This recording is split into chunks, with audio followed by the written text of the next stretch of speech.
Assalamualaikum warahmatullahi wabarakatuh.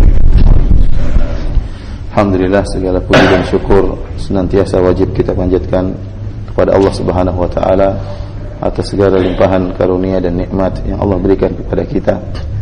Para jemaah subuh yang dirahmati oleh Allah Subhanahu wa taala, hadirin dan hadirat yang dirahmati oleh Allah Subhanahu wa taala, di antara ibadah yang sangat agung yang Allah perintahkan kepada kita adalah ibadah ikhlas. Allah Subhanahu wa taala berfirman, "Wa ma umiru illa liya'budullaha mukhlishina lahuddin." Dan tidaklah mereka diperintahkan kecuali untuk ikhlas kepada Allah Subhanahu wa taala. Oleh karenanya keikhlasan merupakan tujuan dari orang-orang yang beriman dan bertakwa kepada Allah Subhanahu wa taala. Akan tapi untuk ikhlas butuh dengan kesabaran. Karena terlalu banyak perkara-perkara yang bisa memalingkan seorang dari ikhlas. Entah karena cinta dengan dunia, entah karena ingin dipuji oleh orang lain, entah karena ingin disanjung oleh orang lain. Oleh karenanya Allah Subhanahu wa taala menyebutkan orang-orang yang masuk surga karena keikhlasan. Allah sebutkan bahwasanya mereka sabar dalam keikhlasan mereka. Allah Subhanahu wa taala berfirman tentang mereka, wa yut'imuna at'ama ala hubbihi miskina wa yatima wa asira. Innama nut'imukum liwajhillah la nuridu minkum jazaa'an wala syukura. Dan mereka orang-orang yang masuk surga ya, mereka memberi makan kepada orang miskin, anak yatim dan orang-orang yang ditawan. Mereka mengatakan, innama nut'imukum liwajhillah, sungguhnya kami memberi makanan kepada kalian karena mengharap wajah Allah, semata-mata karena ikhlas kepada Allah Subhanahu wa taala. La nuridu minkum jazaa'an wala syukura. Kami tidak butuh dari kalian balasan dan juga tidak butuh rasa terima kasih. Kemudian Allah Subhanahu wa taala menyebutkan bagaimana mereka masuk surga. Allah mengatakan wa jazaahum bima sabaru jannata wa harira. Dan Allah Subhanahu wa taala memberi balasan kepada mereka atas kesabaran mereka surga dan kain sutra. Ini menunjukkan bahwasanya untuk bisa ikhlas ya, menjaga hati agar tidak mengharapkan pujian manusia, tidak mengharapkan sanjungan manusia, itu butuh kesabaran. Itu butuh kesabaran, dan kesabaran inilah yang menyebabkan mereka kemudian dimasukkan surga oleh Allah Subhanahu wa taala. Para hadirin dan hadirat yang dirahmati oleh Allah Subhanahu wa taala, dan ternyata benar meraih keikhlasan merupakan perkara yang berat dan butuh kesabaran, karena hati ini memang sangat ingin untuk disanjung, sangat ingin untuk dipuji, sangat ingin untuk disebut-sebut, dihormati oleh orang lain.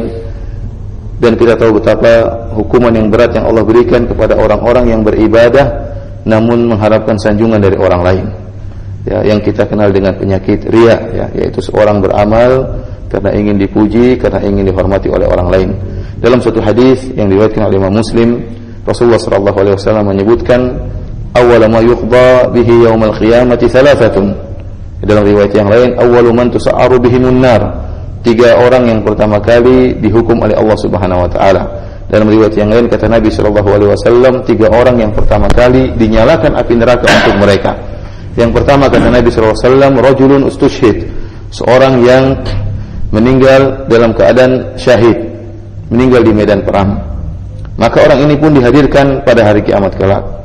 Maka fa'arrafahu ni'amahu fa'arafahu, maka Allah Subhanahu wa taala mengingatkan orang tersebut dengan nikmat-nikmat yang Allah berikan kepada dia, fa'arafaha.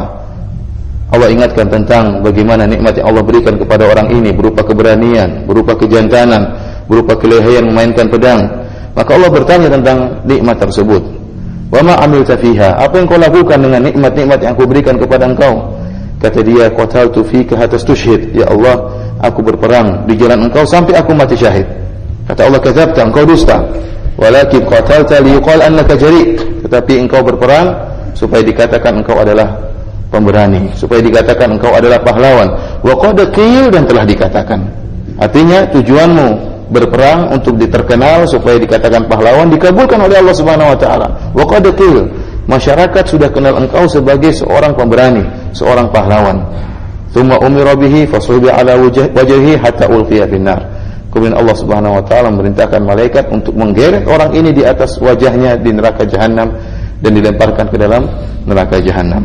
Ini orang yang pertama kali diazab oleh Allah yang mati syahid, akan tapi dia berjihad hanya karena ingin dipuji. Yang kedua, rajulun ta'allamal ilma wa 'allamahu. Seorang dia belajar ilmu dan dia mengajarkannya. Wa qara'al Qur'an, dan dia baca Al-Qur'an. Fa'arrafahu ni'amahu fa'arafaha.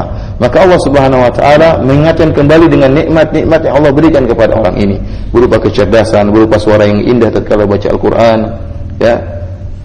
Maka dia pun ingat nikmat-nikmat tersebut. Allah bertanya, "Wa ma 'amilta fiha?" Apa yang kau lakukan dengan nikmat-nikmat yang aku berikan kepada engkau? Dia mengatakan, "Ya Allah, qara'tu fikal Qur'an wa 'allamtuh."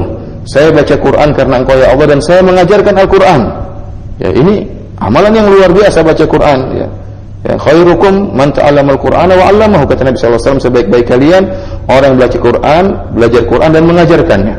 Akan tapi ternyata dia baca Quran dan mengajarkannya, niatnya bukan karena Allah Subhanahu wa taala, tapi karena ingin dipuji.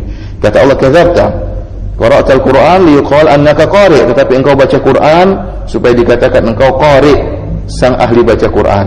Wa qad qil, dan telah dikatakan, orang-orang sudah kenal engkau sebagai ahli baca Quran. Orang-orang sudah mengenal engkau sebagai seorang alim, ya. Tujuanmu hanya agar dipuji oleh manusia dan dihormati oleh manusia, diangkat, disanjung oleh manusia. Wa qad khil, dan telah dikabulkan. Orang ini tatkala menginginkan nikmat dunia, mendapatkan pujian, Allah kabulkan. Allah kabulkan. Akan tetapi tidak akan mendapatkan nikmat akhirat. Thumma umira bihi fasuhiba ala wajhi hatta ulqiya finnar. Kemudian Allah Subhanahu wa taala merintahkan malaikat untuk menggeret orang ini di atas wajahnya, kemudian dilemparkan dalam neraka jahanam. Orang yang ketiga, rajulun a'tahu Allahu min asnafil mali kulli. Seorang yang Allah berikan berbagai macam jenis harta. Seluruh jenis harta dia miliki. Sawah ladang dia punya, rumah mewah dia punya, mobil mewah dia punya, ya, bangunan-bangunan besar dia punya. Seluruh jenis harta dia punya. Maka fa'arrafaha ni'amaha fa'arafaha. Maka Allah pun ingatkan dia tentang nikmat-nikmat tersebut. Allah bertanya, "Wa ma 'amilta fiha?" Apa yang kau lakukan dengan nikmat-nikmat yang aku berikan ini? Dengan seluruh harta yang aku berikan kepada engkau. Kata dia orang ini, "Ya Allah, ma min sabilin tuhibbu an yunfaqa fiha illa anfaqtu fiha." Tidak ada satu jalan pun, jalan kebaikan yang kau suka ya Allah agar aku berinfak di situ, kecuali aku infakkan. Untuk bangun pondok saya infak ya Allah, untuk bangun masjid saya infak ya Allah, ada anak yatim saya infak, ada janda saya infak, orang miskin saya kasih ya Allah. Seluruh jalan-jalan kebaikan seluruh saya berinfak di situ karena engkau ya Allah. Kata Allah, "Kadzabta, engkau dusta." Tetapi kau melakukannya liyuqal annaka jawad, tetapi engkau melakukan infak tersebut, sedekah tersebut supaya kau dikenal sebagai orang yang dermawan. Wa qad qil, dan keinginanmu, tujuanmu agar terkenal sebagai orang dermawan dikabulkan, dan orang-orang mengenal engkau sebagai orang yang dermawan. Tsumma umira bihi fasuhiba ala wajhi hatta ulqiya finnar. Kemudian Allah Subhanahu wa taala merintahkan malaikat untuk menggeret orang ini di atas wajahnya, kemudian dilemparkan dalam neraka jahanam. Inilah para hadirin dan hadirat yang dirahmati oleh Allah Subhanahu wa taala, akibat orang-orang yang mereka beramal soleh, yang seharusnya amal soleh tersebut memasukkan mereka ke dalam surga yang paling tinggi. Akan tapi tatkala mereka melaksanakannya tidak ikhlas, hanya mengharapkan pujian, hanya mengharapkan sanjungan, ingin dihormati orang lain, maka akhirnya nasib mereka dimasukkan dalam neraka jahanam. Oleh karenanya kita mohon kepada Allah Subhanahu wa taala, semoga Allah Subhanahu wa taala menganugerahkan keikhlasan ke dalam hati kita, dan semoga Allah Subhanahu wa taala menjadikan kita orang-orang yang bersabar untuk senantiasa ikhlas hingga bertemu dengan Allah Subhanahu wa taala kelak, dan semoga Allah Subhanahu wa taala menjauhkan kita dari penyakit riya.